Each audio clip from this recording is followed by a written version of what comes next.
Ladies, gentlemen, and friends,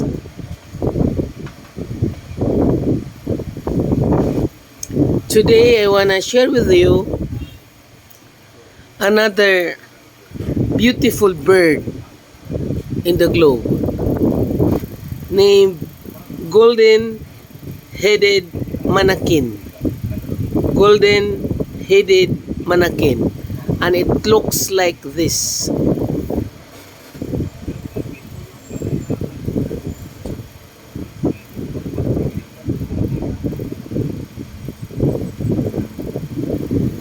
So beautiful bird. Golden-headed manakin.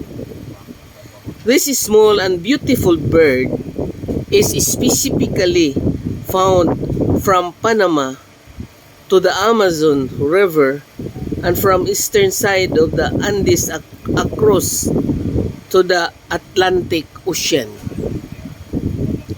They are easy to spot because of their bright golden head, just like the name implies. They have short beaks and their tails are round and plump. On an average, they are 3.7 inches long and weight 44 ounces. Maliliit lang sila. Pero napakaganda ang kulay. Black and yellow combination. The word manakin means little man. Little man. Guys, this is manakin bird. So cute. This is one of God's creation.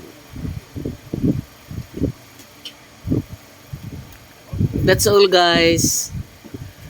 Have a great day.